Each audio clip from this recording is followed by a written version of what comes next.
Mapagpalang araw mga lalabs, alam nyo po ba na bago na naman ang aking schedule? So dapat po Saturday and Sunday nasa laboratory po ako, pero ngayon po binago na. 6 days na po ako sa laboratory hanggang 11 o'clock, from 6:30 to 11 o'clock. So ngayon po lalabs ay 11 na, tapos na po ako i-check lahat, nakakuha na rin ako ng sample.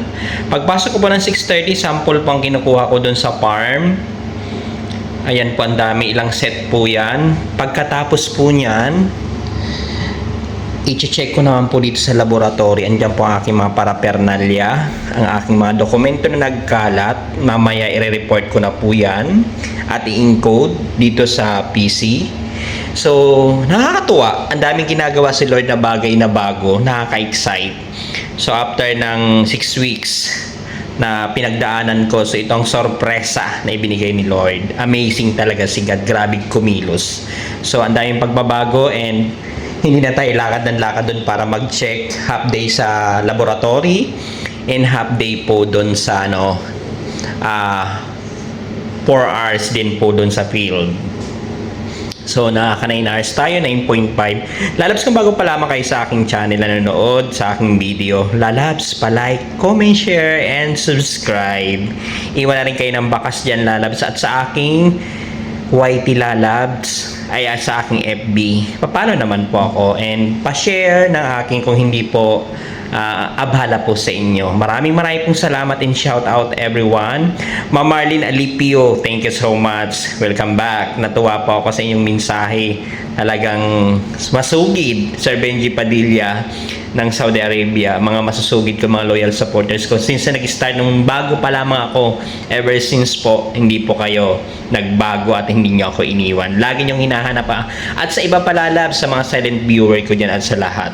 So ito na nga, nakataob na nga ating mga timba na ginamit. Magbe-break time na po ako lalabs. At dilinisin muna natin to bago ako umalis. Lalabs, ito na nga pagkatapos ko mag-check ng mga tubig sa laboratory. Ngayon lalabs ay ito na nga. Nag-start ako ng flashing. So ang ginagawa ko lalabs, na open na yan. So i-close. Kung bakit ko siya ginagawa, para umagos siya mga putik na nasa loob ng hose. Ginagawa po ito lalabs every month. Kaso no nakaraan hindi ko talaga siya natapos. Gawa ng ang dami. So talagang putik-putik, basang-basa. Kino-close ko na siya. So natapos ko na yung 116 na row. Ayan, isang row. 116 na ang nagawa ko, natapos ko. Kahapon na yan ang ginawa ko. So isa sa trabaho ko pa dito ay mag-flashing. Ayan, kabilaan po ang hose niyan lalabs, kabilaan po ang lock niyan doon. So doon po ay binubuksan ko rin at pinapaagos. At may malaki rin. Ayan, close na sila. Kung mapapansin nyo, ang daming tubig. Lilipat tayo dun sa kabila. So nag-ano siya, ang isang row ay isang block ay so 116. Bali 116 siya na na row. So natapos ko po siya ay 90 minutes. Kasi 45 90 minutes. So 116 ay mali pala, 117 na row ang natapos ko. Ayan, 117 ang ebidensya at pagsisiwalat mula doon sa dulo. At andun na malaking hose. So ngayon tatawag ako sa aking boss para i-open ang kabila. Kasi kung ako pa mag-open doon lalabs sa computer, may hirapan ako pabalik-balik.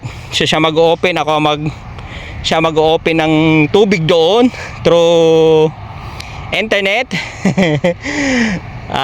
Yon, sa bawat valve. So ako naman dito sa actual. Lalabs, sa ngayong araw sa oras ito ay nakatapos na nga po ako ng flashing. So ang nagawa ko ay ilang block ito, ang dami. So ngayon po, ang ganda ng kalangitan pala, kulay blue. So yun lalabs, puro pala ako so napansin ko yun habang nire-review ko yung in-upload ko. Yan nga po, iiwasan ko na yun na dumami yung so many question. Ayan ang daming ang dami kong nagawa pala sa araw na ito. Ilang block? 1, 2, 3, 6 na block lalabs. Sa isang block ay may 116. 116 plus 116 to 32. Tama ba? Tapos plus 116 ulit. 116, anim na kung tatlo siya na block. Ayun, grabe, 116 times 3 ang nagawa ko, lalabs, ngayong araw na ito. So kaya yun, lalabs, tutok lang po sa panonood ng aking mga video at mga vlogs at matutuwa po kayo. At ito nga, lalabs, ang liliit, nakakatawa, ang liliit nito. Pero may mga bunga na yan, lalabs. Iha-harvest na yan after 3 weeks base sa advice ng may-ari. So hindi siya po pwedeng sabay-sabay pitasin na sabay-sabay mahihinog kasi mabubulok yung iba, kasi hindi siya sabay-sabay mapipitas dahil ang mga fruit picker ay kukunti lamang po. Kaya uumpisahan na doon sa may mga hinog kasi first pick po yung, lalabs. Kasi pagkatapos ng isang block, ang isang block ay 116. So bago matapos yan, so kadalasan natatapos po yan, lalabs, mga 3 to 4 days. Sa isang block ay mag-uumpisa na naman, hinog na naman. So tuloy-tuloy po yan, lalabs. May first peak, second peak, third peak, tsaka all down. Tapos pag all down, sigurado, lalabs, ay ano na yon, next year na yon.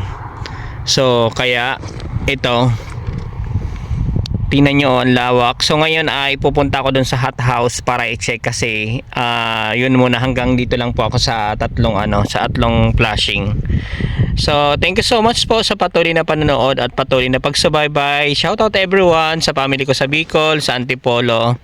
Mabuhay po kayong lahat and Diyos mabalos.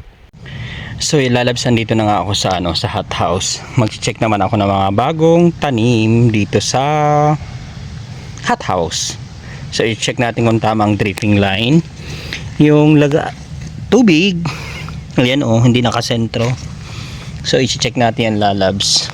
Umpisa na natin pag-check ng mga clip. Ayan.